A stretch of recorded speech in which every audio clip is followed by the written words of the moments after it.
Le savant de la famille de Muhammad, l'imam Ali ibn Musa al-Rida, alayhi salam. Bismillah ar-Rahman ar-Rahim. Identité personnelle de l'imam.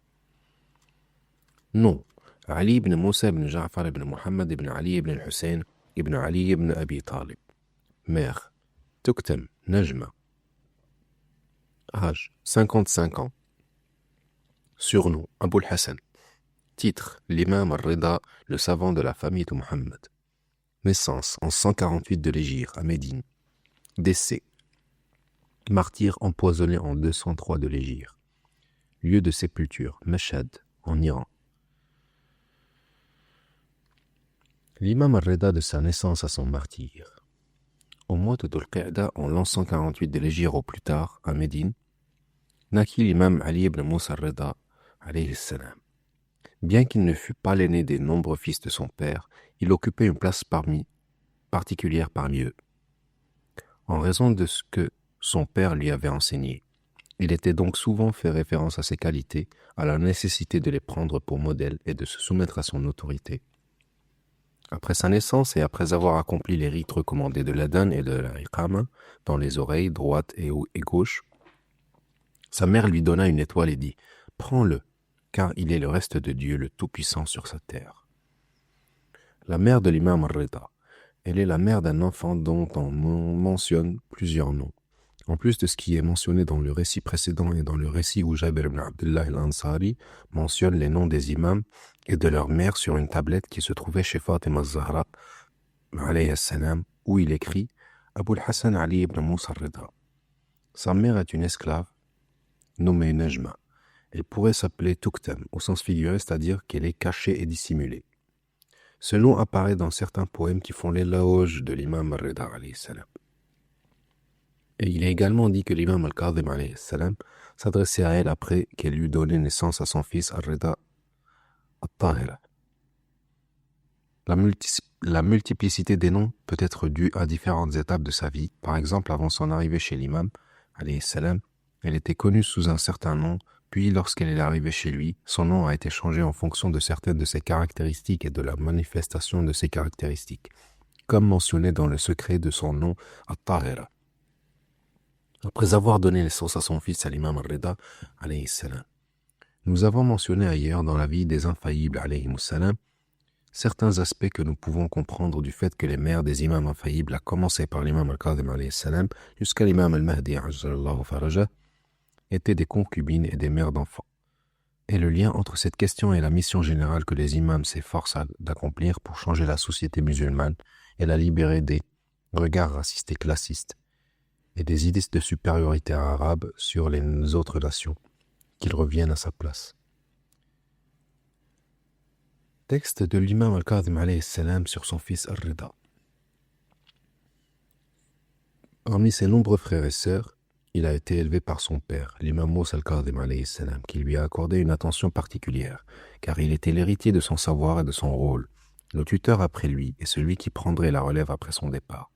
L'imam Musa al-Kadhim en parlait aux frères d'al-Rida, ainsi qu'à la famille de Banu Hashim, à ses compagnons et à ses partisans, afin de préparer l'imama de l'imam al-Rida alayhi salam et de barrer la route à ceux qui y aspiraient sans avoir le droit divin. Cet intérêt a commencé dès l'enfance de l'imam al-Rida alayhi salam. Voici ce que dit al-Mufaddal ibn Omar al-Ja'fi. Je suis entré chez mon père al-Hassan Musa ibn Ja'far alayhi salam, et Ali, son fils, alayhi salam, était dans ses bras.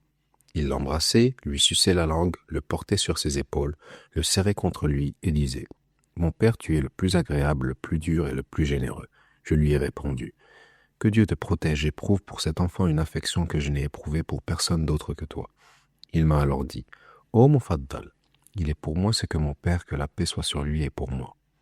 Une descendance issue les uns des autres. Et Allah est audient et omniscient. » Je lui ai dit « Est-il le successeur après toi ?» Il a répondu « Oui, celui qui lui obéit est sage, et celui qui lui désobéit est infidèle. » Dans ce contexte, son père le traitait d'une manière particulière, comme l'ont mentionné certains narrateurs. Musa ibn Ja'far alayhi salam appelait son fils Ali alayhi salam Rida, le satisfait, et disait appelez mon fils Ar-Rida. Et je disais à mon fils Ar-Rida, et il me disait Ar-Rida, et quand il s'adressait à lui, il disait « Oh Abul Hassan ». De plus, il avait explicitement mentionné cela à certains endroits, et fait allusion à cela à d'autres endroits, tout en faisant parfois preuve de prudence quant à son imama et à l'obligation de lui obéir, jusqu'à ce que ses proches et ses compagnons le sachent. Mohammed ibn Ismaïl ibn al-Fadl al-Hashimi rendit visite à l'imam al-Kadhim alors qu'il souffrait d'une grave maladie, et lui dit « Si je demande à Dieu de ne pas nous montrer, c'est-à-dire la mort de l'imam, à qui le montrerai-je » Il répondit « À mon fils Ali, son écrit et mon écrit, mon tuteur et mon successeur après moi. » Quant à ce qui était une allusion, pour ceux qui la comprennent, elle est très abondante. Voici qu'il rassemble 17 hommes parmi les enfants de Ali et de Fatima alayhim salam, et nous a fait témoin de la désignation de Ali, son fils, comme tuteur et mandataire pendant sa vie et après sa mort, et que son ordre est valable pour lui et lui appartient. C'est pourquoi Mohammed ibn Zayd al-Hashimi a dit « Par Dieu, ô Haïdar, l'imama lui a été confié aujourd'hui, et les chiites lui le diront après lui. » Haïdar ibn Ayyub a dit « J'ai dit, mais Dieu le préservera. » Et qu'est-ce que cela signifie? Il a dit « Oh Haïdar, s'il lui a confié la succession, c'est que l'imama lui a été confié. » Et cela s'est produit dans un contexte plus large, puisqu'il lui a fait un testament et lui a écrit une lettre attestée par 60 hommes parmi les notables de la ville, dans un autre passage de la même source. Abul Hassan Moussa ibn Ja'far alayhi salam a désigné pour nous son fils Ali alayhi salam, comme l'avait fait le messager de Dieu sallallahu alayhi wa alayhi, le jour de Ghadir Khoum en disant « Ô habitants de la ville » ou bien « Ô habitants de la mosquée, voici mon successeur après moi. » C'est ainsi que Hisham ibn al-Hakam, érudit en théologie, a compris la référence de l'imam alayhi salam alors que Ali ibn Yaqtin, qui a rapporté l'histoire dans son intégralité, ne l'a pas comprise. Hussein ibn Naïm al-Sahaf raconte « J'étais avec Hisham ibn al-Hakam et Ali ibn Yaqtin à Bagdad, quand Ali ibn Yaqtin a dit « J'étais assis auprès du pieux serviteur Moussa ibn Ja'far, alayhi salam, quand son fils Al-Rida, que la paix soit sur lui, entra, et dit « Ô Ali, voici le maître de mes enfants, je lui ai donné mon nom. » Hisham lui donna une tape sur le front et dit « Malheur à toi, comment as-tu pu dire cela ?» Ali ibn Yaqtin répondit « J'ai entendu de lui ce que je t'ai dit. » Hisham répondit « Je t'assure que la question est réglée. » Et chaque fois que la situation politique s'aggravait, l'imam al-Kadhim alayhi salam s'empressait d'annoncer l'imama de son fils Ar-Rida au peuple, répondant à ceux qui demandaient et prenant les devants auprès de ceux qui ne le demandaient pas. Il dit à Yazid ibn Salat al-Zaydi dans un long discours « Ô Yazid, je serai pris cette année, et mon fils s'appellera en référence premièrement à Ali ibn Abi Talib, alayhi salam, et deuxièmement en référence à Ali ibn al-Hussein, alayhi salam. Donne-lui la compréhension du premier, son rêve, sa victoire, son amour et sa religion, et l'épreuve de l'autre, sa patience face à ce qu'il déteste. Et il ne doit parler qu'après Haroun, dans 4 ans. Si 4 ans s'écoulent, interroge-le sur ce que tu veux. Il te répondra si Dieu le veut. Si l'on se réfère au récit direct et explicite mentionnant son imama ou au récit indirect et varié à ce sujet, on en trouve un grand nombre, comme en témoigne ce qui est mentionné dans Al-Bahar, tiré de Uyun Akhbar al-Rida et d'autres sources, qui sont très nombreuses. Cela s'explique peut-être par le fait qu'il allait rencontrer des problèmes à cet égard, notamment ceux liés au conflit avec certains de ses frères, à l'action des chefs de la faction des Waqifa, nous y reviendrons plus tard, et à la crainte de l'autorité de Haroun al-Abbasi. On pouvait supposer que la multitude et la diversité de ces récits, qui expliquaient son imama de manière explicite ou implicite, contribueraient à atténuer ces problèmes et à couper la route aux tendances déviantes. Sa réponse à l'imama. L'imam Ar-Rida alayhi salam n'a pas attendu le martyre de son père Al-Kadhim alayhi salam pour exercer son rôle de guide et de conseiller, et pour diffuser les connaissances religieuses. Il exerçait déjà cette fonction à l'âge de 20 ans environ, soit vers l'an 168 de l'Hégire, alors que le martyre de son père Al-Kadhim eut lieu en 183 de l'Hégire. Certaines sources indiquent que, lorsque les savants de la mosquée du prophète sallallahu alayhi wa alayhi étaient confrontés à une question difficile, ils s'adressaient à Ali ibn Moussa Ar-Rida. Cette situation perdura, en particulier après l'arrestation de son père, l'imam Moussa al-Kadhim alayhi salam, en 179 de l'Hégire, et son transfert de Médine à Basra, puis à Bagdad, où il fut martyrisé 4 ans plus tard. Il était devenu le refuge des chiites de la famille du prophète sallallahu alayhi wa sallam pour toutes les questions religieuses.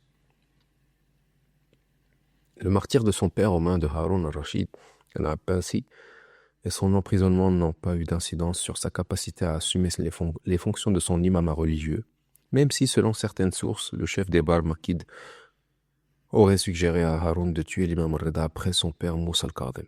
Mais Haroun ne l'a pas fait, bien qu'il fût connu pour sa cruauté envers ceux qu'il considérait comme ses ennemis et ses opposants.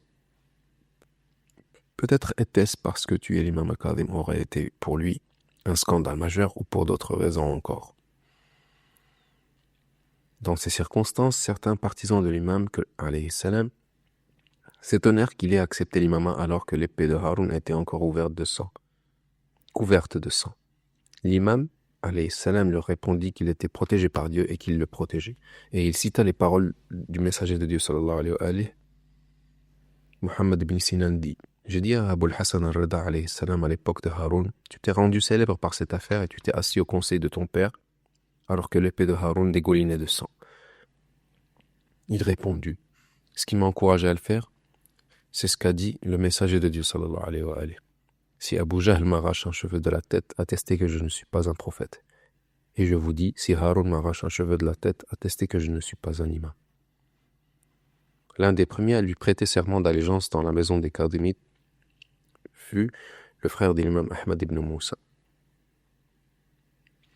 En effet, avec sa mère, alayhi salam, l'épouse de l'imam al-Kadhim, alayhi salam, d'après qu'un groupe de personnes vint à lui, croyant à tort qu'il était l'imam, il les emmena chez son frère et prêta serment d'allégeance à Ahmed, à son fils et à tous ceux qui les accompagnaient.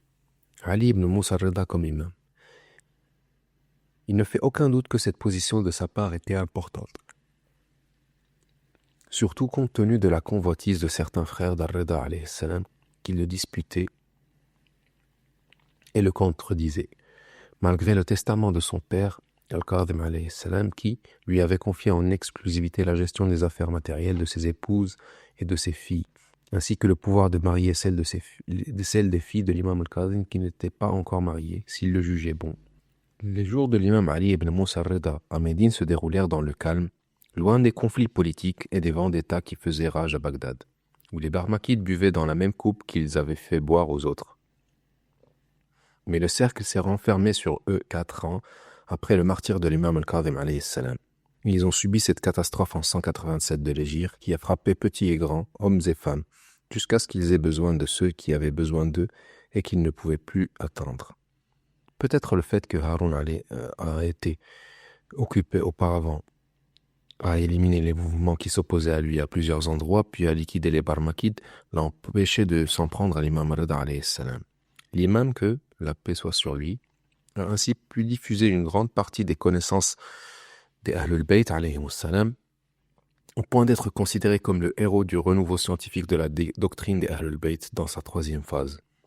Vous comprendrez mieux ce que cela signifie lorsque nous parlerons du rôle scientifique qu'il a joué, au point d'être surnommé le savant de la famille de Muhammad. Nous pensons que la transmission de la religion, de ses croyances, de ses règles et de ses connaissances, ainsi que l'explication de son système moral, constitue la plus grande mission des prophètes et des messagers, ainsi que leurs tuteurs et imams. Sans cela, toutes les autres missions telles que la révolution politique, les actions militaires, voire même la création d'un État, perdent leur sens. Nous insistons sur ce point car nous constatons que l'esprit musulman en général considère les actions extérieures, comme la conquête de pays, la construction de villes et d'autres actions similaires des souverains et des califes, ou les révolutions politiques et mouvements militaires et la fondation d'État du côté des rebelles ou des opposants comme des actions importantes, qui méritent d'être mentionnées et consignées et qui remplissent les pages de l'histoire. Mais c'est tout à fait faux. Les qualités les plus importantes que Dieu mentionne à propos des prophètes et des messagers sont celles qui sont liées à la transmission du message de Dieu. En effet, Dieu décrit son plus grand prophète, Mohammed, en disant « Ô prophète, nous t'avons envoyé comme témoin, annonciateur et avertisseur, et en appelant à Allah avec sa permission et une lampe éclairante, et annonce aux croyants qu'ils ont une grande grâce de la part d'Allah. » Comme vous pouvez le constater, ces attributs tournent autour de la prédication, l'enseignement, la guidance, la présentation de la religion de Dieu. Le but de la vie est la manière d'atteindre le paradis de Dieu. Il en va de même pour les autres prophètes et messagers. Dans les pages suivantes, l'imam Ar-Rida alayhi salam définira le rôle et la responsabilité de l'imam dans la vie, et il apparaîtra que c'est la même responsabilité que celle assumée par les prophètes. Le fait que l'imam Ar-Rida alayhi salam fasse connaître aux gens leur Seigneur et ses attributs signifie la sauvegarde de leur unité, l'élimination des tendances trompeuses provenant d'autres religions et philosophies, et la correction des tendances erronées existant parmi les musulmans, dans la mesure où les musulmans se rapprochent de la culture des infaillibles et de leur clairvoyance. Ils corrigent leur religion car le premier pas dans la religion est de la connaître, c'est-à-dire de connaître Dieu, le Tout-Puissant. Si cette connaissance s'égare et aboutit à la personnification, à la comparaison ou à l'attribution d'injustice et d'absurdité au Créateur, elle n'aura pas seulement un impact à son époque, mais elle se transformera, comme c'est le cas, une approche dont nous voyons encore les effets aujourd'hui, plus de 1200 ans plus tard. Il en va de même pour toutes les autres questions, telles que la manière d'aborder le Saint-Coran, le rejet des méthodes erronées dans sa compréhension, ce qui est lié aux jugements légaux, etc. En résumé, puisque le but de la vie humaine est « Je n'ai créé les djinns et les hommes que pour qu'ils m'adorent ». Le programme correct qui permet d'atteindre cet objectif et de s'y consacrer est la plus importante des actions. C'est pourquoi Allah a dit à son prophète « Et rappelle car le rappel profite aux croyants ». L'œuvre des prophètes, des messagers, des imams et des tuteurs inscrits dans ce cadre. L'imam Ar-Rida alayhi salam a consacré toute sa vie à ce programme, c'est-à-dire depuis l'âge de 20 ans, environ jusqu'à son martyre en 203 de l'Hégire. Il a vécu 55 ans, soit une longue période de près de 35 ans consacrée à la prédication et à l'enseignement, dont une partie sous le règne de son père, l'imam Al-Kadhim alayhi salam, avant l'imama effectif de l'imam Ar-Rida, et le reste, soit environ 20 ans, pendant son imama effectif. Le défi des Waqifa et la corruption de l'intérieur chiite. Si l'imam Ar-Rida alayhi salam a été épargné par Haroun al-Rashid al-Abbasi pour des raisons suspensionnées, il n'a pas été épargné par les marchands de religion et les mercenaires de l'intérieur chiite. Il a été confronté au rejet de certains agents de son père Al-Kadhim et à leur guerre contre lui, qui remettaient en question son imama et s'efforçaient de le détruire. Il détruisait l'entité de la doctrine imamide et la secte duodécimane s'ils avaient su. Cette guerre contre lui ne cessa qu'avec la naissance de son fils Al-Jawad, l'enfant qui fut la plus grande bénédiction pour nos chiites, en l'an 195 de l'Hégire. En d'autres termes, l'imam Ar-Rida a eu son fils Al-Jawad à l'âge de 47 ans, et cette épreuve a permis aux Waqifa de confirmer leurs soupçons auprès du peuple. Examinons la situation de cette secte déviée. Commençons par la définir. Les savants définissent les Waqifa ou les Waqifiyya comme le groupe qui s'est rallié à l'imam Moussa ibn Ja'far alayhi salam, après avoir cru aux imams qui l'ont précédé, qui a refusé d'accepter sa mort et qui le considère toujours en vie. Par conséquent, l'imama n'a été transmis ni à son fils Ar-Rida ni à aucun autre. Ils ont divergé dans leur interprétation de sa survie et de son absence de mort, certains affirmant qu'il est le Qa'im, qu'il remplira de la terre de justice, et ont prétendu qu'il était sorti de prison et que personne ne l'avait vu pendant la journée, et qu'il n'en savait rien, et que le sultan et ses compagnons avaient prétendu qu'il était mort, et avait trompé les gens et menti, et qu'il avait disparu et s'était caché. Et vous savez, chers lecteurs, que toutes ces idées sont fausses. Motif de la formation. De nombreux chercheurs, s'appuyant sur les récits, indiquent que l'une des motivations importantes de l'émergence de cette secte est l'ambition matérielle et mondaine de certains agents de l'imam Moussa al-Kadhim alayhi salam. En effet, après qu'il eut été emprisonné dans les dernières années de sa vie, puis il eut passé sa vie en prison, ceux-ci disposèrent de ses zakats et de ses khoms comme s'ils en étaient les propriétaires. Lorsque son fils Ar-Rida alayhi salam a pris la responsabilité de l'imama, ils ont été invités comme les autres à lui remettre ce qu'il détenait. Mais ils ont refusé et ont protesté en affirmant que son père Al-Kadhim n'était pas mort, comme l'indique le récit suivant. Ahmad ibn Hammad a dit: l'un des gardiens était Uthman Issa al-Rouassi, qui se trouvait en Égypte et possédait beaucoup d'argent et 6 servantes. Abu al-Hassan al-Rida alayhi salam lui a envoyé un message au sujet de ses servantes et de cet argent. Il lui a écrit « Ton père n'est pas mort ». Il lui répondit « Mon père est mort. Nous avons partagé son héritage et la nouvelle de sa mort a été confirmée. » Et ils sont servis comme argument. Il lui écrivait alors « Si ton père n'est pas mort, tu n'as rien à recevoir. Et s'il est mort, comme tu le dis, il ne m'a pas ordonné de te donner quoi que ce soit. Et j'ai affranchi les servantes et je les ai épousées. » Il en va de même pour ce qui est rapporté au sujet de Mansour ibn Yunus. Bien que l'imam al-Kadhim alayhi salam lui ait personnellement annoncé l'imam de l'imam al-Rida et lui ait ordonné d'aller le voir pour le féliciter, Mansour s'est exécuté, mais cela ne l'a pas empêché de renier les fonds qui étaient entre ses mains et de les dépenser à des fins personnelles. Dans le même cercle, il y avait Ziyad ibn Marwan al-Qandi, l'un des chefs des Waqifa, qui a rapporté les paroles de l'imam Moussa alayhi salam au sujet de son fils al-Rida. Ce livre est mon livre, et ses paroles sont mes paroles, son messager est mon messager, et ce qu'il dit est ma parole. Cependant, comme l'a dit le cheikh As-Saduq, Ziyad ibn Marwan a rapporté ce hadith, puis l'a renié après le décès de Moussa al-Kadhim, et a déclaré la waqf, et a confisqué l'argent de Moussa ibn Ja'far alayhi salam. Les récits précédents mentionnent les noms suivants. Ziyad ibn Marwan al-Qandi, Uthman ibn Isa al-Rouassi, et dans d'autres, qu'ils étaient accompagnés de leur chef Ali ibn Abi Hamza al-Bata'ini, Ahmad ibn Abi Bashir al-Sarraj, ibn Abi Sa'id al-Mukari et al-Hussein ibn al-Qiyam al-Sayrafi. Ils ont présenté leur idée et certains compagnons de l'imam al-Kadhim alayhi salam afin de les rallier à leur cause.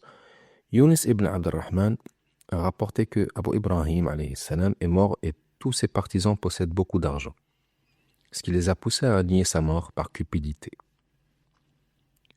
Ziyad ibn Marwan al-Qandi possédait 60 000 dinars, 70 000 dinars, et Ali ibn Abi Hamza 30 000 dinars. Quand j'ai vu cela et que j'ai compris la vérité, et su ce qu'il en était de l'affaire d'Abu al-Hassan al-Rida alayhi salam, j'ai parlé et appelé les gens à le suivre. Ils m'ont envoyé chercher et m'ont dit « Qu'est-ce qui te pousse à faire cela? Si tu veux de l'argent, nous pouvons te rendre riche et te garantir 10 000 dinars. » Ils m'ont dit « Arrête. » Mais je refusai et leur dis « Nous avons rapporté des paroles véridiques. » Alayhim salam, qui ont dit « Si des innovations apparaissent, le savant doit faire connaître son savoir, sinon il perdra la lumière de la foi. Et je n'aurai pas abandonné le djihad et ordonné de Dieu, et l'ordre de Dieu, en tout état de cause. Alors ils m'ont combattu et m'ont voué leur inimité. » Il ressort clairement de ces récits et d'autres que la motivation principale qui les a poussés à former la secte Waqifa était l'argent et l'aspect matériel. Mais ils ne pouvaient pas avouer cette vérité aux gens car il était inconcevable de le dire au grand public. Nous ne croyons pas en l'imam al-Rida parce que nous voulons contrôler l'argent. Il devait donc brandir un étendard et adopter un slogan qui soit acceptable pour le peuple et qu'il puisse défendre lorsqu'il le proclamerait. C'est ce qui s'est passé. Ils ont insisté sur le fait que l'imam Ali al-Rida n'était ni un imam infaillible, ni un imam désigné pour les raisons suivantes. Ils ont dit « Ali al-Rida n'a pas eu d'enfant. Son fils Mohammed al-Jawad est né en 195, alors que l'imam al-Rida aurait commencé avec le martyre de son père al-Kadhim en 183. À cette époque, ils ont insisté sur le fait qu'il n'avait pas d'enfant, ce qui signifiait qu'il était stérile. Or, chez les imamites, l'imam infaillible ne peut être imparfait, et la stérilité est un défaut. Ali al-Rida ne peut pas être un imam.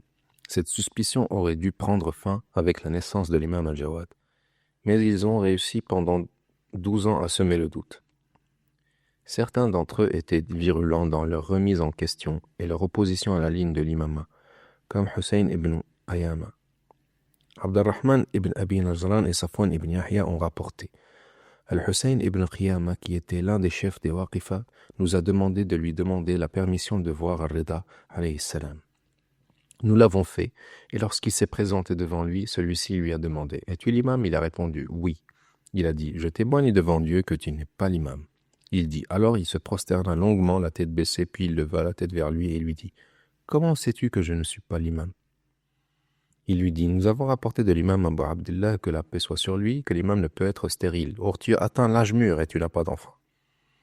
Il baissa la tête alors plus longtemps que la première fois, puis la releva et dit, je témoigne devant Dieu que les jours et les nuits ne passeront pas sans que Dieu ne me donne un enfant. Abdurrahman ibn Abi Nazaran dit, nous avons compté les mois depuis le moment où il a dit cela, et Dieu a accordé à l'imam Abu Ja'far, la paix soit sur lui, en moins d'un an. 2. Ils ont également remis en question l'imama de l'imam al-Rida alayhi salam, en avançant l'idée que, selon les chiites, seul un imam peut laver un imam. Or, comme l'imam al-Qadim a été martyrisé à Bagdad alors que son fils Ali al-Rida se trouvait à Médine, il n'a pas pu le laver. Il n'est donc pas un imam. Il est possible de répondre à cette objection de plusieurs manières. D'une part, cette caractéristique n'est pas une condition nécessaire à l'imama, mais plutôt l'un des signes distinctifs qui permettent aux gens de reconnaître l'imam. Elle peut être présente chez l'un et absente chez l'autre, mais elle ne détermine pas l'imama. En effet, les signes qui permettent aux gens de reconnaître l'imam sont nombreux, parmi lesquels le fait que son père, l'imam précédent, lui recommande d'exécuter ses volontés, le fait qu'il lui donne son nom, le fait qu'il le désigne, et le fait qu'il le lave. Mais aucun d'entre eux n'est une condition pour l'imama. Ce ne sont que des signes distinctifs et des moyens de le reconnaître. C'est pourquoi certains les comprennent et d'autres non. Deuxièmement, qui leur dit que l'imam al-Rida n'a pas lavé son père? Celui qui a permis à Ali ibn al-Hussein alayhi salam de venir à Karbala après avoir été emprisonné et enchaîné à Koufa pour s'occuper de son père et l'enterrer, est capable de permettre à l'imam Ali ibn Moussa de laver son père et de s'occuper de lui. C'est ce qu'a déclaré l'imam al-Rida dans ses réponses et leurs questions répétées et à leurs doutes. Il a été rapporté qu'Ali ibn Hamza al-Bata'ini ibn al-Sarraj et ibn Abi Sa'id al-Mukari, qui faisaient partie des opposants, sont entrés chez l'imam al-Rida. Ali ibn Abi Hamza lui a dit, nous avons entendu de vos pères, alayhi salam, que l'imam ne peut être remplacé à sa mort que par un imam comme lui. Al-Rida alayhi salam lui a répondu, dis-moi, Hussein ibn Ali était-il un imam ou non? Il répondit, il était un imam. Il demanda, qui lui a succédé? Il répondit, Ali ibn al-Hussein. Alayhi salam. Al-Rida demanda, où était Ali ibn al-Hussein? Il répondit, il était entre les mains de Ubaydallah ibn Ziyad, emprisonné à Koufa. Il demanda, comment a-t-il succédé à son père alors qu'il était emprisonné? Ils lui répondirent, nous avons entendu dire qu'il était sorti sans qu'il le sache, puis il est retourné à sa place. Al-Rida alayhi salam, si cela était possible pour Ali ibn al-Hussein, alors qu'il était emprisonné, cela est certainement possible pour celui qui n'était pas emprisonné, qui peut venir à Bagdad, prendre la succession de son père, puis repartir sans être emprisonné ni capturé. Et la troisième, ce que l'imam Rida alayhi salam lui a enseigné à Harthama ibn A'yun, en lui disant que le calife al-Ma'moun lui demanderait pourquoi seul un imam pouvait laver un imam. Comment l'imam Rida a-t-il été lavé alors que son fils Al-Jawad était à Médine? Cela montre le double rôle joué par Al-Ma'moun, l'hospitalité apparente envers les imams et la planification secrète pour les piéger et les discréditer. La réponse est la suivante. La situation normale exige que l'imam soit lavé par un autre imam, et que personne d'autre que l'imam ne s'en charge ni le précède. Mais si des circonstances exceptionnelles surviennent, comme l'empêchement du sultan tyrannique de le faire, doit-il alors rentrer en conflit avec lui pour cela? Non. Et si des opposants à l'imam le combattent et ne lui permettent pas de le faire, cela affecte-t-il l'imama de l'imam défunt ou l'imama de l'imam actuel? Non. L'imam lui a appris qu'après son enterrement, le calife lui demanderait « Ô Harthama, n'avez-vous pas prétendu que seul un imam comme lui pouvait laver un imam? Qui lavera alors Abul Hassan et Ali ibn Moussa et son fils Mohammed à Médine, dans le Hijaz, alors que nous sommes à tous? S'il dit cela, réponds-lui et dis-lui, nous disons que l'imam ne doit être lavé que par un imam comme lui. Si tu considères que c'est un transgresseur, alors l'imam l'a lavé. Mais cela n'a pas invalidé l'imama de l'imam à cause de la transgression de celui qui l'a lavé, ni invalidé l'imama de l'imam qui lui a succédé, parce qu'il a été contraint de laver son père. Et si Abul Hassan Ali ibn Moussa Rida alayhi salam avait quitté la ville, son fils Mohammed l'aurait lavé à découvert. Et aujourd'hui encore, seul lui peut le laver à l'abri des regards. Chacun des arguments mentionnés aurait pu suffire à convaincre Mais ce qui motivait les chefs de la Waqifa n'était pas la recherche d'une réponse et la conviction, mais avant tout la formation d'une faction, d'un groupe à la recherche d'un moyen de subsistance grâce à cela. Résultat, les Waqifa n'ont pas pu tenir jusqu'au bout. Leur première hypothèse concernant la stérilité de l'imam et l'absence d'enfants s'est effondrée face à la certitude que l'imam, que Dieu lui donnerait un fils qui lui succéderait dans l'imama. Ce qui s'est effectivement produit. De même, leur deuxième hypothèse n'a pas tenu face aux multiples réponses qui y ont été rapportées. De plus, il n'a pas fallu longtemps pour que les chiites de la famille du prophète sallallahu alayhi wa sallam découvrent que ses chefs et ses agents avaient inventé cette méthode et s'étaient lancés dans la remise en question par cupidité, dans le but d'accéder au pouvoir et de disposer des fonds. Ce n'était pas seulement une conclusion, mais une déclaration de la part de certains d'entre eux, et des négociations claires. Nous avons déjà mentionné le récit de Yunus ibn Abd-Rahman et le fait qu'ils l'ont négocié pour 10 000 dinars. Imaginez donc la somme d'argent dont ils disposaient s'ils ont négocié un tel montant pour l'un des compagnons de l'imam. En plus de ce qui précède l'avertissement précoce contre la fitna des Waqifa jouait un rôle dans la préservation du corps général des chiites, car certains récits provenant de l'imam al-Sadiq et d'autres provenant de l'imam Moussa al-Kadhim et de son fils al-Rida font référence à l'égarement dans lequel se trouveront les partisans de cette secte. Plus important encore, l'imam de l'imam Ali ibn Moussa al-Rida, les miracles qui se produisaient entre ses mains, la révélation de sa vertu et la création et la diffusion de ses connaissances parmi les gens, à tel point que ceux-ci qui ne voyaient aucune différence entre lui et ses pairs, voire le considéraient comme supérieur à certains égards, notamment en raison de la diffusion du savoir entre ses mains, comme nous le verrons dans le chapitre consacré aux savants de la famille de Muhammad. Tout cela a fait voler en éclats les doutes des Waqifa. En effet, celui qui revendique l'imama doit s'engager à en respecter les conditions, notamment la connaissance divine de la charia et même de certains de ses aspects cachés. Et il est mis à l'épreuve par des épreuves similaires à celles qui ont fait échouer et échouent encore les prétendants à l'imama. Ce qui permet à ceux qui connaissent les qualités de l'imam de distinguer facilement le vrai du faux. Ce sens est confirmé par ce que mentionne le chercheur al-Nasiri dans son livre Al-Waqifa, lorsqu'il évoque ceux qui se sont tournés du waqf sur la base du témoignage du Cheikh At-Tusi dans Al-Ghaiba. Le Cheikh At-Tusi dans son livre Al-Ghaiba mentionne certaines personnes, en particulier les plus éminentes d'entre elles, et celles qui faisaient l'objet d'un consensus lorsque les miracles sont apparus par l'intermédiaire de l'imam Ar-Rida alayhi salam. Il dit: cela invalide également les miracles accomplis par l'imam Ar-Rida alayhi salam qui prouvent la validité de son imama et qui sont mentionnés dans les livres. C'est pour cette raison qu'un groupe de personnes sont revenus sur leur position concernant le waqf, comme Abd-Rahman ibn al-Hajjaj, Rifa ibn Moussa, Yunus ibn Yaqub, Jamil ibn Darraj, Hamad ibn Isa et d'autres. Ceux-ci faisaient partie des compagnons de son père qui avaient douté de lui, puis étaient revenus sur leur position, tout comme ceux qui vivaient à l'époque, comme Ahmad ibn Muhammad ibn Abi Nasr, Al-Hassan ibn Ali al-Washah, et d'autres qui avaient dit le waqf, se sont ralliés à l'argument et ont reconnu son imama et celui de son fils après lui.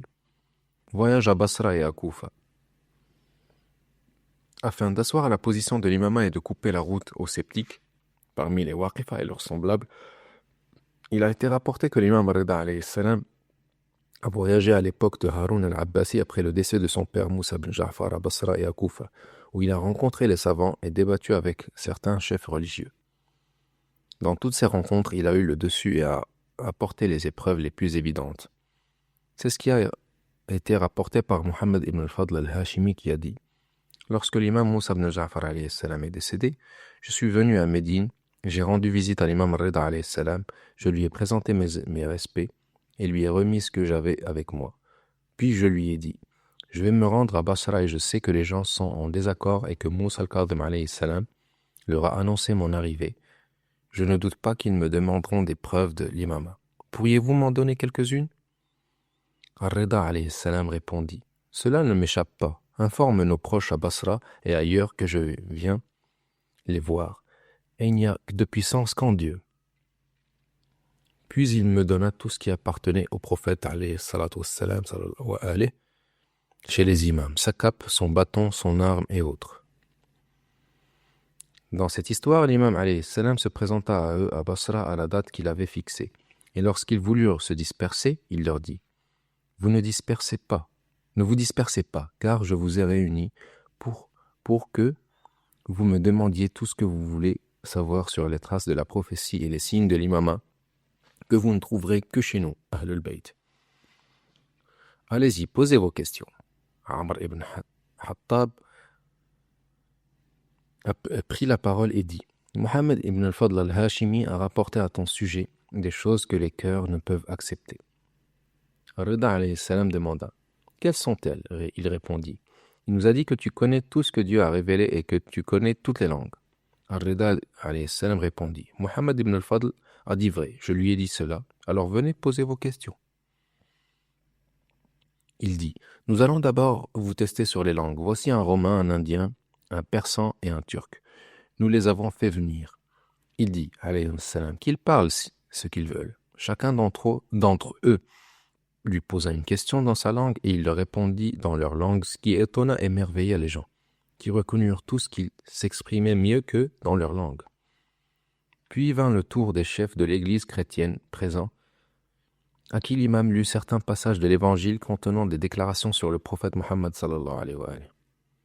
Il a également rapporté son voyage à Koufa et sa rencontre avec les partisans là-bas. D'après Mohammed ibn al-Fadl, parmi les recommandations que m'a faites Ar-Rida alayhi salam au moment de son départ à Basra, il m'a dit « Va à Koufa, rassemble les chiites là-bas et informe-les que je viens les voir. » Il m'a ordonné de descendre chez Hafs ibn Umayr al-Yashkuri. Je me suis donc rendu à Koufa et j'ai informé les chiites que l'imam Ar-Rida alayhi salam allait venir les voir.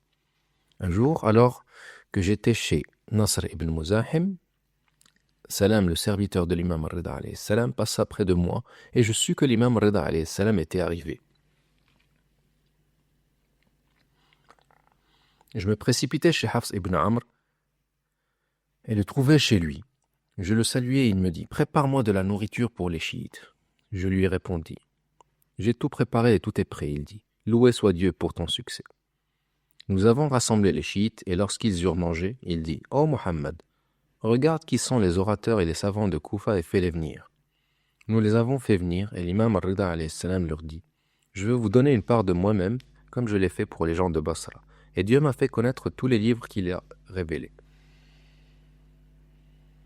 Et bien que le Qutb al-Rawandi l'ait mentionné dans le chapitre sur les miracles de l'imam Ar-Rida alayhi salam et que son départ ait été exceptionnel, cela n'empêche pas de remarquer qu'il a répondu à l'orientation et aux conseils qui y sont donnés au début de son imama, surtout si l'on tient compte de ce qui est mentionné au début du récit, à savoir que les gens étaient en désaccord et qu'ils avaient fait leur part de leurs regrets à l'imam Moussa al-Kadhim et qu'ils ne doutaient pas qu'on lui demanderait des preuves de l'imama. Cela s'est produit dans 2 pays importants, les 2 Irak, Koufa et Basra. La ville, centre de l'activité scientifique de l'imam. Compte tenu de la longueur du séjour de l'imam alayhi salam dans la ville du messager de Dieu sallallahu alayhi wa alayhi, qui a occupé la majeure partie de sa vie bénie, à l'exception d'environ 2 ans et demi, comme nous le verrons plus loin, période pendant laquelle il est resté à Khurasan après que le calife al-Ma'moun l'y ait envoyé. Nous pouvons citer les discours et les débats que l'imam alayhi salam a menés à Khurasan, ce qui est facile à faire grâce à des recherches et des enquêtes. Tout le reste étant le fruit de la période que l'imam a passée dans la ville prophétique. Si Dieu le veut, nous mentionnerons certaines de ses connaissances et certains de ses discours dans un chapitre ultérieur.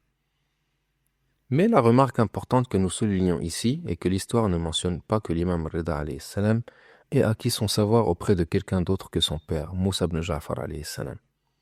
Ce qui est tout à fait naturel selon les imamites, qui croient que le savoir des imams, qui englobe tout ce qui touche à la charia, mais aussi d'autres domaines, provient de Dieu le Tout-Puissant et qu'ils le transmettent de manière exceptionnelle.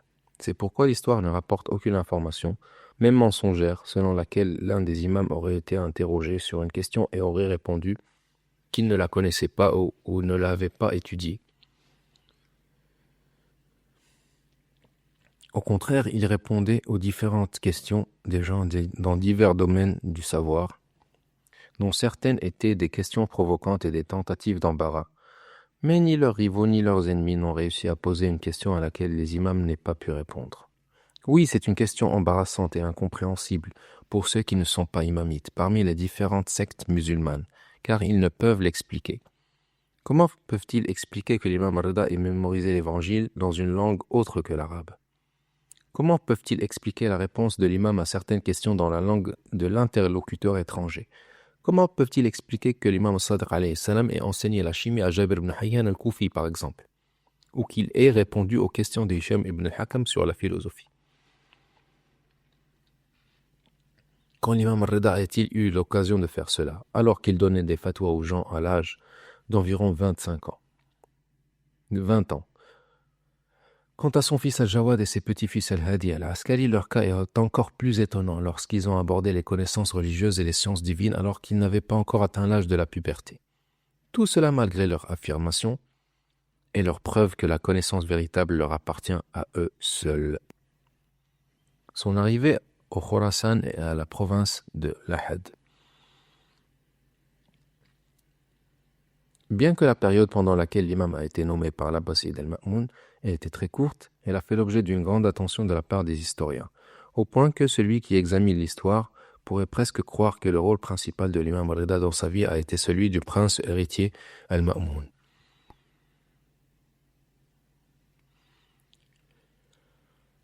Il me semble que cet intérêt de la part de différents groupes s'explique par plusieurs raisons. 1. D'une part, une partie des chiites y voyait le signe du retour à la justice et estimait que la déviation dans la marche de la nation, qui avait conduit à l'éloignement des membres de la famille du prophète sallallahu alayhi wa alayhi de son leadership, contrairement à ce qu'avait ordonné le prophète sallallahu alayhi wa alayhi, touchait à sa fin avec le retour du califat et du leadership à l'imam Ali al-Rida alayhi salam. Comme si le différend entre les dirigeants et les talibans avait pris fin avec cette solution. Certains partisans de l'imam ont exprimé leur joie immense face à cette nomination. Imaginons les résultats spectaculaires qui découleraient du redressement et de l'unité de la nation. Mais l'imam les a réveillés de leurs rêves et leur a dit que cela n'aboutirait pas, mais se terminerait par l'assassinat de l'imam lui-même par le calife al-Ma'moun. 2. D'autre part, la succession a été accompagnée d'événements historiques majeurs avec lesquels elle a interagi, qu'elle a influencé et qui l'ont influencé.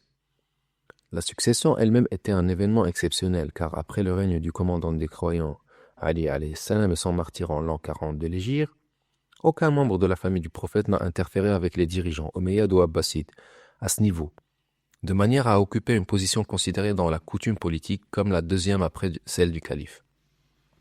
Cela signifie que plus de 160 ans se sont écoulés sans que la nation ne voie aucun des imams de la famille du prophète occuper une position politique de premier plan. La nomination de l'imam Rida alayhi salam à ce poste a certainement mis fin à cette situation, du moins en apparence. Afin que le cher lecteur puisse se plonger dans le contexte historique, nous évoquons les circonstances qui ont accompagné la nomination de l'imam Rida alayhi salam comme héritier présomptif de l'Abbaside al-Ma'moun. En 186, Haroun al-Rashid partit en pèlerinage et emmena avec lui, selon certaines sources, ses fils Mohammed al-Amin et Abdullah al-Ma'moun. On dit qu'il leur a écrit son testament et l'a accroché dans la Kaaba, et qu'il leur a fait promettre de ne pas s'en prendre à leur frère ni de le trahir, et que le califat reviendrait à Al-Amin, qui succéderait à son père, tandis que les terres orientales, Khorasan et au-delà, seraient sous le règne d'Al-Ma'moun, qui succéderait à son frère Al-Amin. Il confia à leur troisième frère, Al-Mu'tasim, la région de Jazira et certaines frontières. Les dirigeants considèrent la nation comme un gâteau à partager entre leurs fils, même s'ils n'ont ni mérite ni compétence. En l'an 192 de l'Hégire, Haroun al-Abbasi mourut alors qu'il se trouvait à Merv, Khorasan, dont le gouverneur était alors son fils Abdullah al-Ma'moun. Il prit l'anneau de son père et les attributs du calife de Merv à Bagdad, et Mohammed al-Amin accéda au poste de calife. La première chose qu'il fit fut de nommer son fils, le nourrisson Moussa, dauphin, et le surnomma le porte-parole de la vérité. Il destitua son frère Al-Ma'moun de son poste de dauphin, et on dit qu'il fit venir le livre de son père suspendu dans la Kaaba et le déchira. Bien sûr, Abdallah al-Ma'moun n'accepta pas cela, et une guerre éclata entre eux, chacun préparant son armée pour l'affrontement. L'image que les livres d'histoire donnent du personnage d'Al-Amin, al-Abbasi, est si négative que quiconque la lit s'attend à ce qu'il soit vaincu par l'armée de son frère al-Ma'moun. Ce qui s'est effectivement produit à plusieurs reprises, jusqu'à ce que les forces d'Al-Ma'moun atteignent Bagdad et après un long siège finissent par tuer Al-Amin en 198 après l'Hégire. La mort de Mohammed al-Amin et la défaite de son armée ont certes constitué une victoire importante pour son frère al-Ma'moun, mais les combats d'al-Ma'moun n'étaient pas encore terminés et la situation n'était pas encore réglée, car il devait faire face à un certain nombre de mouvements hostiles, tant politiques que militaires, dont la répression allait lui demander encore beaucoup de temps et d'efforts. Nous reviendrons plus en détail dans un prochain article sur les défis auxquels al-Ma'moun a été confronté, notamment la colère de la famille abbasside et de la société arabe à Bagdad et en Irak, pour avoir tué son frère Al-Amin et permis aux éléments persans, en particulier Al-Fadl ibn Sahl et sa famille, de prendre les rênes du pouvoir officiel. Il fallait trouver une issue à ces défis et il en arriva sur les conseils, dit-on, de Fadl ibn Sahl à la conclusion qu'il fallait faire venir l'imam, Ali al-Rida, alayhi salam, et l'intégrer dans son appareil gouvernemental afin d'atteindre plusieurs objectifs d'un seul coup. D'une part, cela mettrait dans l'embarras les mouvements alaouites qui s'opposeraient au maître de la maison alaouite, tant sur le plan personnel qu'intellectuel, et donc à ses partisans qui cesseraient naturellement de le soutenir. D'autre part, cela constituerait une menace pour la famille abbasside, car si elle ne prêtait pas allégeance à al-Ma'moun, celui-ci orienterait le califat et le gouvernement vers la famille talibite alaouite, leur rival d'origine. D'un troisième point de vue, il attira le soutien des cœurs purs et des personnes bien intentionnées en montrant qu'il est différent de ses prédécesseurs et qu'il considéra les choses avec équité. Dans les pages suivantes, nous détaillerons la politique de l'Abbaside al-Ma'moun et son objectif en nommant l'imam, ainsi que la réaction de l'imam après avoir compris qu'il n'avait d'autre choix que d'accepter sous la menace implicite d'être tué. La meilleure option dans ces circonstances était donc d'accepter en apparence, à condition de ne pas intervenir dans les affaires du gouvernement s'il s'agisse de destitution, de nomination, d'approbation ou de désapprobation. Entre-temps, l'imam expliqua à ses compagnons et à ses partisans que cela ne se ferait pas. Et il en était ainsi, que ce soit selon les calculs occultes ou même les calculs ordinaires, car si l'on considère que la naissance de l'imam al-Ma'moun remonte à l'année 170 de l'Hégire, cela signifie que lorsque l'imam a pris ses fonctions, il était âgé de 31 ans, tandis que l'imam alayhi salam, né en 148, était alors âgé de 53 ans, soit plus de 20 ans de plus que lui. Selon la logique naturelle des choses, cette succession ne pouvait être sérieuse. En effet, il n'est pas courant dans l'histoire des gouvernements que le dauphin soit plus âgé que le souverain, surtout d'autant d'années. De plus, le fait que le Ma'moun ait menacé l'imam dès sa première proposition de lui céder le pouvoir, en lui disant que s'il n'acceptait pas, il serait mis à mort, rend cette proposition coercitive, dans un but précis. Une fois ce but atteint, la proposition prend fin. C'est ce qui s'est effectivement produit après environ 1 an et 6 mois, période pendant laquelle l'imam est resté dans la fonction du dauphin. Du 2 Ramadan de 101 de l'Hégire à 7 Safar de 103 de l'Hégire. Avant cela, l'imam a accepté, contraint et forcé, car c'était le moindre des maux, tout en s'efforçant d'en tirer le meilleur parti possible. Il a donc organisé les conseils scientifiques à Marou, où il a expliqué la position des membres de la famille du prophète sallallahu alayhi wa sallam et leur imama, et a ouvert la cour abbasside aux poètes qui ont fait l'éloge de ses ancêtres, ce qui n'avait jamais été vu auparavant, ni sous les Omeyyades, ni sous les Abbassides, que le nom de Ali, prince des croyants et de ses fils purs, soit sur les lèvres des poètes et des orateurs pour les louer et les glorifier. Il a également montré au peuple à travers des conseils de débat et de protestation pourquoi Dieu, le Tout-Puissant, avait réservé l'imama à la famille du prophète en raison de leur savoir et de leur supériorité dans ce domaine sur les autres. Dans le même temps, lorsque l'imam alayhi salam a imposé à al-Ma'moun de ne pas s'immiscer dans les affaires exécutives, il a empêché de tirer profit de sa personnalité en tant que figure de proue de ses opposants, et afin de ne pas conférer à ses actes religieux légitimes que possède l'imam, au point que l'imam s'est abstenu de sortir pour la prière de l'Aïd en participant à la cérémonie politique, cela au début, mais sous la pression de l'imam al-Ma'moun, et il est sorti, mais il est sorti d'une manière légitime particulière, rappelant aux gens les traditions du messager de Dieu sallallahu alayhi wa alayhi, alors que la situation générale rappelait aux gens le monde et ses rangs.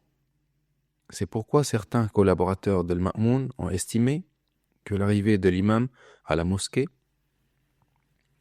de cette manière risquait de renverser la situation. Et Al-Ma'moun lui a donc envoyé un message qui lui demandait de revenir. Étonnant, alors qu'il insistait pour sortir avec la plus grande détermination. Il insistait pour qu'il revienne et fasse demi-tour. Al-Ma'moun en est arrivé à la conclusion que l'imam Rida alayhi salam, avec les conditions qu'il avait fixées et le travail qu'il accomplissait en matière de prédication et de diffusion du savoir, ne servait pas les intérêts d'Al-Ma'moun, mais qu'il était en réalité plus sage et plus prudent que lui dans sa manière d'agir. Il transforma sa maison en une école où les gens apprenaient le programme d'Al-Muhammad, ce qui poussa Al-Ma'moun à affronter ouvertement l'imam et à l'attaquer d'une manière sans précédent. Auparavant, il avait prévu de discréditer l'imam aux yeux du peuple, mais de manière indirecte. À présent, les choses avaient changé. Abd Salam ibn Salih al-Harawi, il a été rapporté d'Al-Ma'moun qu'Abul Hassan, Ali ibn Moussa alayhi salam, tenait des réunions où les gens étaient fascinés par son savoir. Il a donc ordonné à Mohammed ibn Amr al-Tawsi, le chambellan d'Al-Ma'moun, d'expulser les gens de sa réunion et d'attaquer l'imam alayhi salam. Avec ce résultat, et comme il voulait apaiser la famille abbasside qui lui en voulait d'avoir nommé l'imam, même si c'était juste pour la forme comme héritier, il a fini par décider de se débarrasser de lui.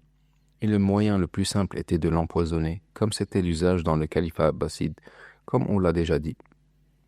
Et c'est effectivement ce qu'il fit, comme nous le verrons en détail dans les pages suivantes. Al-Ma'moun a-t-il assassiné l'imam al-Rida alayhi salam avec du poison? Ce titre soulève deux questions controversées. Le calife Al-Ma'moun a-t-il assassiné l'imam al-Rida et l'a-t-il fait avec du poison?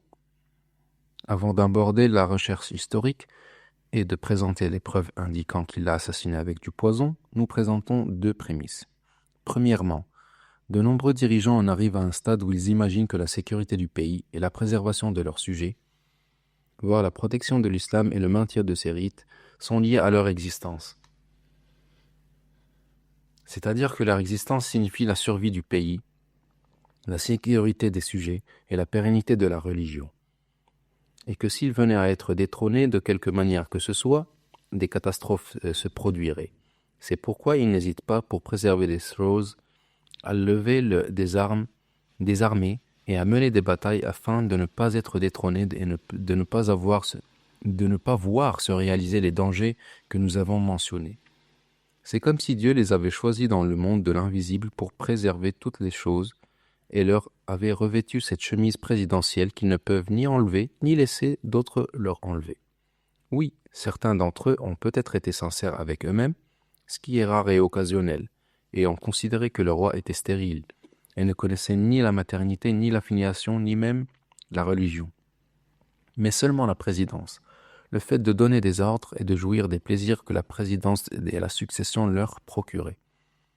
Que ce soit le premier ou le second cas, le dirigeant ne voit ici aucune raison de s'abstenir d'éliminer toute personne, qu'elle soit partisane ou opposante, vertueuse ou non, qui se trouve sur son chemin par l'emprisonnement, l'exil ou le meurtre, par tous les moyens à sa disposition. La possibilité que la personne menace le dirigeant, à quelque degré que ce soit, donne au dirigeant le droit, selon lui, de mettre fin à son existence sociale, voire physique, et lui donne le pouvoir de la tuer. Deuxièmement, sur la base de ce qui précède, nous avons constaté que l'assassinat par les dirigeants de leurs concurrents, voire parfois de leurs partisans, de leurs proches et de leurs parents, était courant et fréquent dans l'histoire de la nation musulmane à l'époque des Omeyyades et des Abbassides, et que le moyen le plus simple pour y parvenir était l'utilisation de poison. Nous avons mentionné dans notre livre Sayyid al-Jannah à propos de l'imam Hassan ibn Ali, alayhi salam, comment Muawiyah ibn Abi Sufyan, maudit soit-il, a assassiné par empoisonnement Malik al-Ashtar al-Nakha'i, puis al-Hassan ibn Ali ibn Abi Talib, alayhi salam, Saad ibn Abi Waqqas al-Zuhri, Abdurrahman ibn Abi Bakr, et même l'un de ses plus proches partisans et plus fervents défenseurs, Abdurrahman ibn Khalid ibn al-Walid. Tout cela selon la méthode suivante: Dieu a des soldats faits de miel. Muawiyah II ibn Yazid fut assassiné par empoisonnement. Les chercheurs pensent que Marwan ibn al-Hakam et ses partisans l'ont empoisonné afin de régler leur compte, après avoir compris qu'il pourrait les empêcher d'accéder au pouvoir. Comme Marwan ibn al-Hakam s'était protégé contre le poison, il y échappa. Mais il ne survécut pas à l'assassinat, car la femme de Yazid ibn Muawiyah, qui devint sa femme, l'étouffa dans son sommeil avec un oreiller, mettant fin à sa vie. Sulayman ibn Abd al-Malik al-Umawi assassina Abu Hashim ibn Muhammad ibn al-Hanafiya après l'avoir accueilli en Syrie. Lorsqu'il ordonna à certains de ses serviteurs de lui administrer du poison dans sa boisson sur le chemin du retour vers la ville, Omar ibn Abd al-Aziz al-Umawi fut également assassiné par ses rivaux peu après son accession au pouvoir et à la succession. Les Abbassides ont adopté l'assassinat par empoisonnement comme un moyen peu coûteux et discret de tuer leurs adversaires, voire leurs proches. Ainsi, Moussa al-Hadi envoya à sa mère al-Khayzoran un panier de riz et lui dit: « Je l'ai préparé, alors mange-le. » Elle répondit: « Je ne veux pas. » Je lui dis: « Attends avant de manger, car je crains qu'il y ait quelque chose que tu n'aimes pas dedans. » Ils amenèrent alors un chien qui en mangea, mais sa chair se mit à tomber. Il lui envoya ensuite le message suivant: « Comment as-tu trouvé l'arza, le cèdre ?» Il répondit: « Je l'ai trouvé bonne. » Il dit: « Tu n'en as pas mangé. Mais si tu en avais mangé, je me serais reposé de toi. Quand un calife aura-t-il une mère qui réussira? Certains membres de la famille des Hachimites m'ont raconté que la cause de la mort de l'Hadi était que, lorsqu'il décida de destituer Haroun et de faire prêter serment d'allégeance à son fils Ja'far, Khayzoran, craignant pour Haroun, lui envoya l'une de ses servantes lorsqu'il tomba malade pour le tuer par le chagrin, et en s'asseyant sur son visage, et elle a dit à Yahya ibn Khalid: « L'homme est mort, renouvelle donc ton ordre et ne faillis pas. » Il conspire donc pour la tuer avec du poison, et elle conspire pour le tuer en s'asseyant sur son visage, tout comme l'a fait la femme de Yazid ibn Muawiyah avec son mari suivant, Marwan ibn al-Hakam. Si al-Hadi al-Abbasi a échoué à assassiner sa mère, il a réussi à assassiner son ministre Rabi'a, leur serviteur, en lui faisant boire une coupe empoisonnée qu'il a tuée dans la nuit. Et Haroun al-Abbasi, son frère, a assassiné Idris ibn Abdullah ibn al-Hassan alors qu'il était en Afrique. Et l'assassinat des opposants par tous les moyens possibles n'était pas une chose exceptionnelle. Car celui qui examine attentivement l'encyclopédie des tortures de Aboud al-Shali, qui n'est qu'une goutte dans l'océan de cruauté et de barbarie qui régnait chez les dirigeants, ou se réfère au livre Asma al-Murtalin min al-Ashraf, les noms des assassinés parmi les nobles, d'Ibn al-Mahbar al-Baghdadi, constate que s'ils n'avaient pas été tués de cette manière, empoisonnés après avoir été torturés et maltraités, cela aurait été considéré comme répréhensible et surprenant. Au contraire, ils s'éliminaient les uns les autres et se débarrassaient de ceux qu'ils pouvaient, car c'était leur méthode préférée. Comment pourrait-il en être autrement alors qu'ils ne craignaient pas Dieu et ne croyaient pas vraiment au paradis ou à l'enfer? Cette vie terrestre, nous mourons et nous vivons, et seul le temps nous détruit. Des auteurs ont étudié le thème des assassinats politiques dans l'histoire des musulmans et ont publié de nombreux ouvrages, dont certains concluent que la plupart, sinon la totalité de ces assassinats ont été commis dans un contexte de rivalité et de jalousie pour le pouvoir. Vous serez surpris en lisant le récit de ces assassinats de constater que les liens de parenté et d'amitié ont été négligés et abandonnés au profit de l'ascension au sommet et de l'accession au trône. Vous serez stupéfait de découvrir qu'un père tue son fils, qu'un fils trahit son frère, qu'une mère empoisonne son enfant, etc. Troisièmement, il apparaîtra que l'assassinat de l'imam Rida alayhi salam par Al-Ma'moun à l'aide de poison était largement répandu dans la société au moment du décès de l'imam alayhi salam. Car les gens accusaient Al-Ma'moun de cet acte, et cette accusation et cette rumeur ne venaient pas de nulle part, mais ils avaient des indices qui les amenaient à le croire. Al-Ma'moun lui-même a vu cette question et prétendu être attristé parce que les gens l'accuser de cela. C'est comme si le suspect disait « Arrêtez-moi ». De plus, certains se sont interrogés sur les raisons qui l'ont poussé à agir ainsi, ce qui signifie qu'ils considéraient l'affaire comme acquise et complète, mais se demandaient quelles en étaient les raisons. Cela sera abordé dans la réponse d'Abu as-Salt al-Harawi. À cela s'ajoutent les déclarations des infaillibles alayhimus salam avant le témoignage de l'imam Rida alayhi salam, selon lesquels cela allait se produire, ainsi que les déclarations de l'imam alayhi salam selon lesquelles tel serait son destin. Les détails seront fournis plus loin. En revanche, ceux qui ont nié cela parmi les disciples de l'école des califes à des époques plus tardives n'ont pas fourni de réponse claire. Certains disent parfois « il a mangé trop de raisins et il est mort ». D'autres disent « il a mangé des raisins et il est mort ».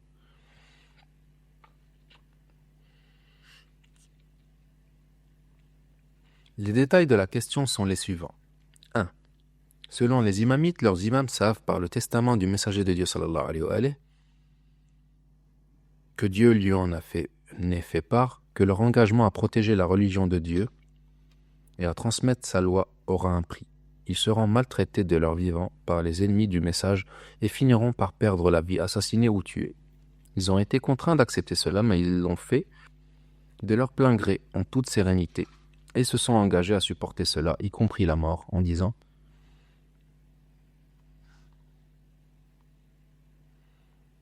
Si cela te satisfait, prends-le, jusqu'à ce que tu sois satisfait. » Et parce qu'ils étaient ainsi, ils ont été informés et ont informé ceux qui pouvaient supporter cette connaissance de leur fin.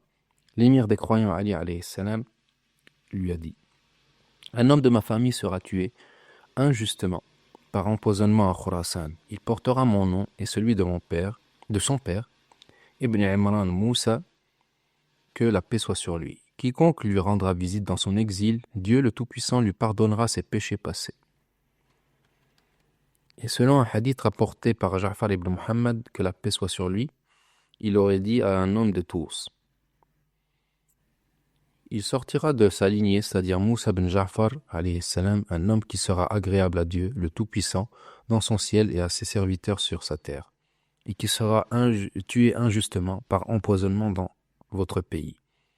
Et de Salim ben Hafs al-Marwazi, qui a dit: j'ai entendu Abba Hassan Moussa ben Ja'far, alayhi salam, dire: mon fils Ali sera tué injustement par empoisonnement.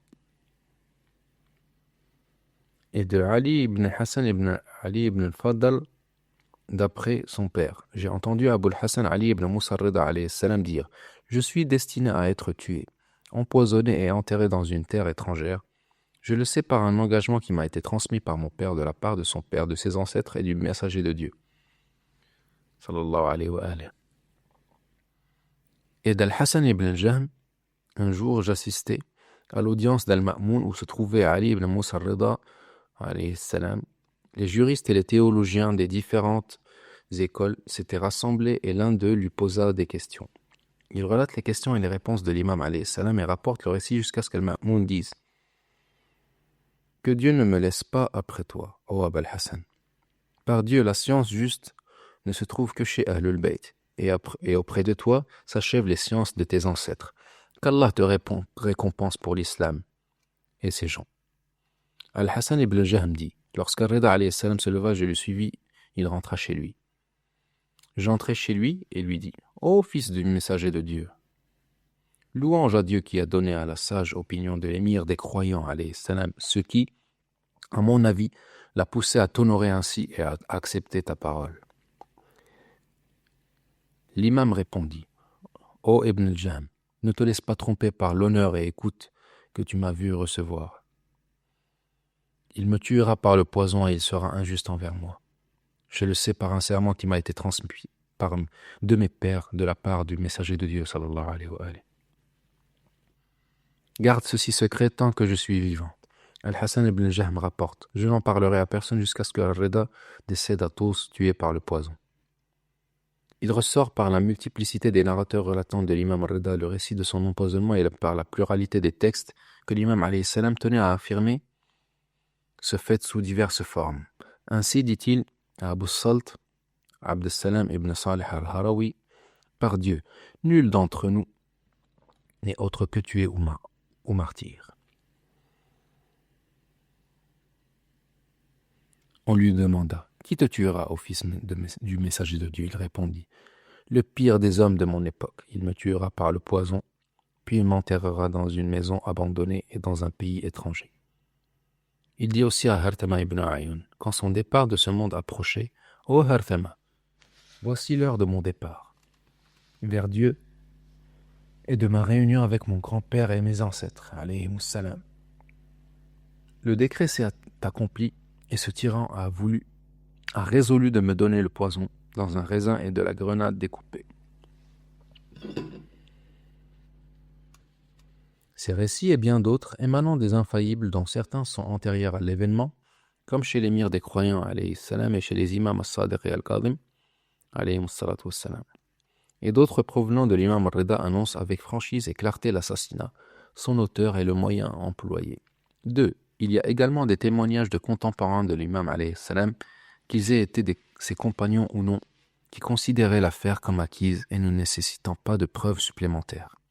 Parmi eux, Ibrahim ibn al-Abbas ibn Muhammad al-Souli, le poète dont on rapporte. L'allégeance à Rida alayhi salam eut lieu 5 jours ou durant 5 nuits du mois de Ramadan de l'année 201 après l'hégire. Il maria sa fille Habib au début de l'année 202 et il décéda en 203. Al-Ma'moun se rendait en Irak et Rida aimait le raisin. On lui en prit. On y plaça des aiguilles dans la partie où l'on nous conserva pendant quelques jours, puis on les retira et on lui apporta. Il en mangea et tua, et cela le tua. On dit que c'était là un poison subtil. Parmi eux aussi, Ahmad ibn Ali al-Ansari qui interrogea Abu Salt Muhammad ibn Abd salam al-Harawi sur les raisons de cet acte, tout en acceptant que l'événement ait été accompli et que le meurtre était établi. Il demanda « Comment l'âme d'Al-Ma'moun a-t-elle pu se réjouir de tuer Ar-Rida alayhi salam alors qu'il l'honorait, l'aimait et lui avait fait comme son héritier ?» La réponse à cette question que nous examinerons plus loin ouvre largement la voie à la compréhension de l'événement et explique pourquoi une partie des historiens postérieurs, bien qu'ils rapportent la version de son empoisonnement du fait de sa notoriété, en voit par ailleurs la contradiction, étant dans l'incapacité de résoudre la difficulté à laquelle Al-Harawi a apporté une excellente explication.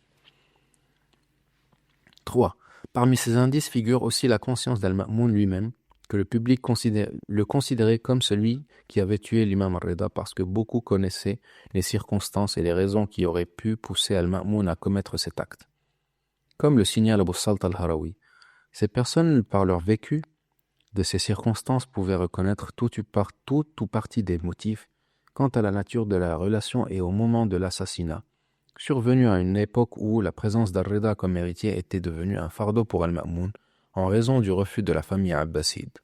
Al-Ma'moun pressentit l'existence d'une accusation publique contre lui et l'exprima en dégageant du crime.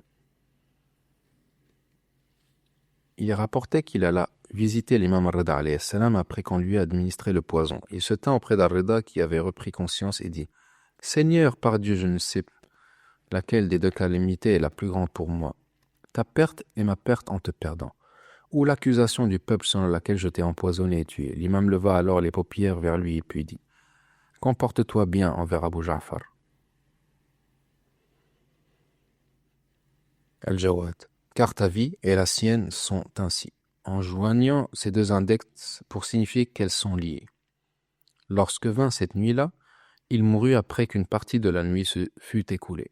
Le matin, les gens se rassemblèrent et dirent « C'est lui, Al-Ma'moun, qui l'a tué et assassiné. » Il visait par là Al-Ma'moun et disait « Il a tué le fils du messager de Dieu, sallallahu alayhi wa alayhi. » Ils multiplièrent les propos et les clameurs. Nous remarquons dans ce récit premièrement qu'Al-Ma'moun a reconnu l'existence d'une accusation des gens contre lui, et suivant le principe de celui qui se sent visé, finit par se trahir. Il a tenté de nier cette accusation, il a même déclaré qu'il subissait 2 grandes épreuves, la perte de l'imam et l'accusation du peuple contre lui. Mais ce déni n'a pas suffi, car dès que l'imam rendit l'âme, les foules se rassemblèrent et dirent « C'est lui qui l'a tué et assassiné. » Nous remarquons aussi que l'imam alayhi salam ne l'a pas déchargé de cette accusation lorsque Al-Ma'moun l'évoqua devant lui. Peut-être Al-Ma'moun s'attendait-il à ce que l'imam prononce des paroles qui l'innocenteraient. Mais l'imam ne fit que le recommander à son fils, l'imam Muhammad al-Jawad alayhi salatu wassalam. On pourrait même comprendre de la manière dont l'imam s'exprima une accusation implicite contre Al-Ma'moun et un avertissement. La durée de vie d'Al-Ma'moun est liée à celle de son fils Al-Jawad, et elle s'achèvera quand celle de son fils s'achèvera. Il ne devait donc pas songer à commettre le crime de son assassinat comme son père l'avait fait, car s'il aimait vivre et durer, il ne devait pas se risquer à un tel acte. Nous remarquons que les historiens qui ont relaté la mort de l'imam al-Rida alayhi salam se répartissent en plusieurs catégories. Certains ont affirmé catégoriquement qu'il avait été empoisonné et que l'auteur de cet empoisonnement était Al-Ma'moun. D'autres ont rapporté l'affaire sous forme d'une hypothèse. On dit qu'il fut empoisonné. Une troisième catégorie ridiculement a proposé des explications farfelues. Parfois, ils disent qu'il a mangé du raisin en excès et en est mort. Parfois, qu'il a seulement mangé du raisin et en est mort, sans excès. Nous pensons que cette version émane de ceux qui voulaient embellir l'image des califes, car attribuer un meurtre à un calife est l'un des pires péchés.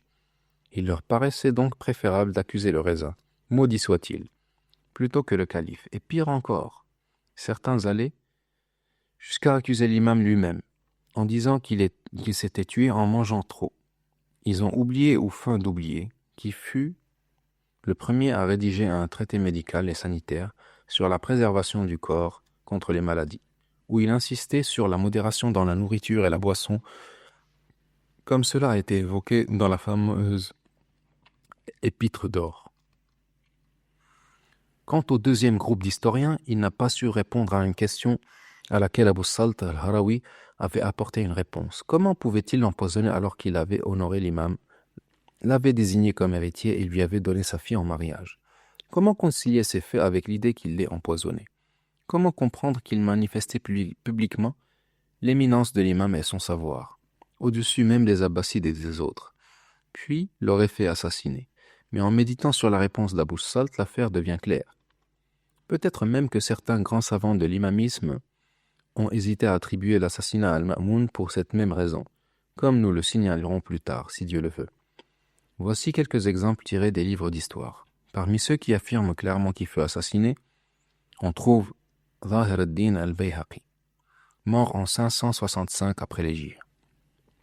Dans ses ouvrages Tarikh Bayhaq et Lubab al-Ansab, où il dit au sujet d'Al-Ma'moun, il tua son vizir de Riasatayn, Al-Fadl ibn Sahl, dans un bain à Sarakhs, et fit boire du poison à Ali ibn Musa al-Rida à Sanabadah, après de Tous. De même, Ibn Hibban, mort en 354, malgré son ignorance et ses propos offensants au sujet de l'imam dans Al-Majrouhin, a tout de même reconnu que sa mort fut due à un poison administré par Al-Ma'moun dans de l'eau de grenade.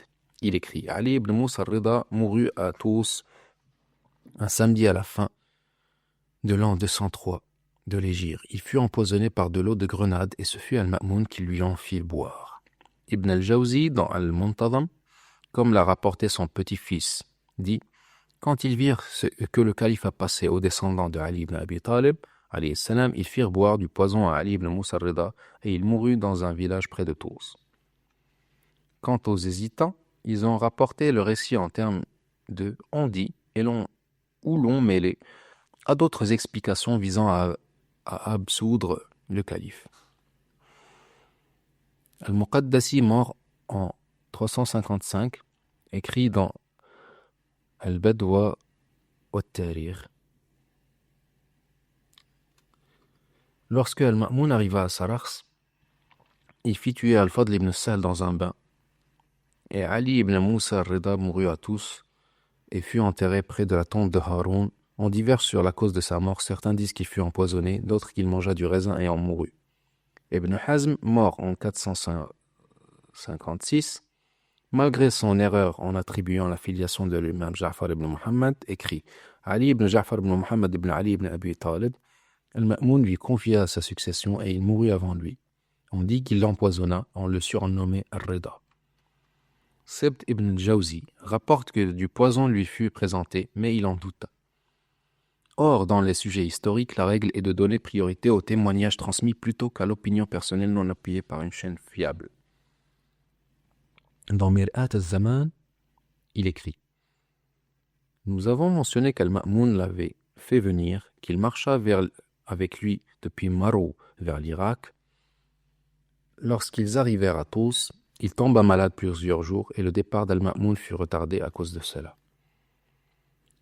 On a dit il n'était pas malade, mais il entra au bain, puis en sortit. Et on lui présenta un plateau de raisins empoisonnés, d'un poison invisible. On raconte qu'il y avait introduit des aiguilles empoisonnées, et il en mangea puis mourut. Après avoir rapporté ces détails, qui concordent avec d'autres récits, affirmant que les raisins étaient empoisonnés, et décrivant leur mode d'empoisonnement, ainsi que la motivation derrière cet acte, comme l'avait mentionné son grand-père dans Al-Muntazam. Nous l'avons cité plus haut. Il fit volte-face et dit « Certains ont prétendu qu'Al-Ma'moun l'avait empoisonné, mais ce n'est pas vrai. En réalité, Al-Ma'moun fut si peiné par sa mort qu'il n'avait jamais autant été attristé par la perte de quelqu'un d'autre. Il écrivit même aux régions pour qu'on lui adresse des condoléances. Or, s'il avait été empoisonné, n'aurait-il pas été reconnu par des témoins dignes de confiance ?» At-Tabari dit « Il mourut subitement après avoir trop mangé de raisins. » Ibn Khallikan et Ibn al-Athir suivirent la même version. Tous deux rapportèrent qu'il avait mangé trop de raisins et qu'on disait qu'il avait été empoisonné. Nous avons déjà expliqué dans les pages précédentes que le deuil d'Al-Ma'moun n'était qu'une mise en scène qui ne trompa pas ses contemporains. Ceux-ci affirmèrent que c'était bien lui qui l'avait tué. Oui, cette mise en scène ne servit qu'à tromper les naïfs dans les générations suivantes. Cela revient à dire de ceux qui furent empoisonnés par Muawiyah qu'ils étaient morts pour avoir trop mangé de miel ou de lait. Al-Maqrizi rapporte qu'Al-Ma'moun fut accusé de l'avoir empoisonné avec du raisin. Makhrama, dans son ouvrage Qaladat al-Nahr fi Wafayat al-A'yan al-Dahr, réunit les deux versions. On dit qu'il mangea trop de raisins et mourut, et on dit qu'il mourut empoisonné. Existe-t-il parmi les chiites des avis affirmant que l'imam mourut de mort naturelle? Al-Allam al-Majlisi rapporte dans Bihar al-Anwar que Sayyid Radi ad-Din bin Taous, mort en 664, et son élève Ali ibn al-Erbili, mort en 692, ont soutenu que l'imam n'était pas mort empoisonné par Al-Ma'moun. Il dit « Sache que nos savants et nos adversaires ont divergé. L'imam Rida alayhi salam est-il mort de mort naturelle ou bien est-il tombé en martyr empoisonné? Et dans ce dernier cas, fût-ce par la main d'Al-Ma'moun, maudit soit-il, ou par une autre personne. L'avis le plus répandu parmi nous est qu'il fut martyrisé par le poison d'Al-Ma'moun. Mais on attribue à Sayyid ibn Taous l'idée qu'il a niée. Al-Erbili l'a également rejeté dans Kashf al-Rumma, en réfutant ce qu'avait affirmé Al-Mufid par des arguments jugés faibles. Je dis, je n'ai pas trouvé de propos directs d'Ibn Taous, mais Al-Erbili dans Kashf al-Rumma, après avoir cité plusieurs récits mentionnant le complot d'Al-Ma'moun pour empoisonner l'imam Rida alayhi salam et ses ordres à certains de ses agents de garnir des grenades et des raisins avec du poison, rapporte. J'ai entendu d'une personne digne de confiance que Sayyid Radi ad-Din Ali ibn Taous alayhi salam ne croyait pas à Al-Ma'moun qu'Al-Ma'moun avait fait boire du poison à l'imam. Et il n'y adhérait pas. Il était, que Dieu lui fasse miséricorde, un grand lecteur, investigateur et scrutateur de ce genre de questions. Ce que laissait paraître Al-Ma'moun de son affection pour l'imam, de son attachement à lui, de son choix en sa faveur par rapport à sa famille et à ses propres enfants, venait appuyer cette idée. Al-Mufid, que Dieu lui fasse miséricorde, a rapporté des choses qui ne semblent pas acceptables. Et peut-être suis-je dans l'erreur. C'est cela même qu'Al-Majlisi a rapporté dans Bihar al-Anwar, précisant que la réfutation d'Al-Mufid reposait sur des arguments faibles. En réalité, ces deux avis, celui de l'élève et celui du maître qui le rapporte, reviennent au même. Ils ont écarté par raisonnement personnel l'hypothèse qu'Al-Ma'moun ait empoisonné l'imam en invoquant son affection apparente, son penchant pour lui et le fait qu'il allait préférer à sa propre famille et à ses fils. Mais ce raisonnement est justement celui auquel répond le témoignage d'Abu Salt al-Harawi que nous avons déjà évoqué et qui clarifie ces difficultés pour ceux qui doutent de la réalité de l'empoisonnement, qu'ils soient sunnites ou chiites. Car c'est bien là la difficulté majeure où beaucoup se sont empêtrés. Nier ou hésiter sur l'empoisonnement de l'imam en se basant uniquement sur une analyse rationnelle ou du comportement apparent d'Al-Ma'moun. Or, les textes que nous avons cités suffisent à prouver le contraire.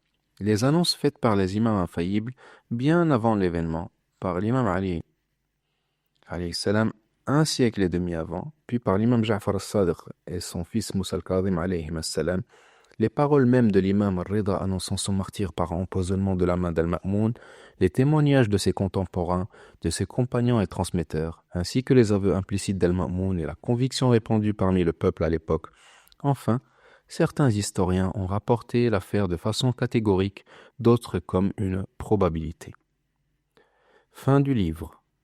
السلام عليك يا سيدي ومولاي علي بن موسى الرضا يوم ولدت ويوم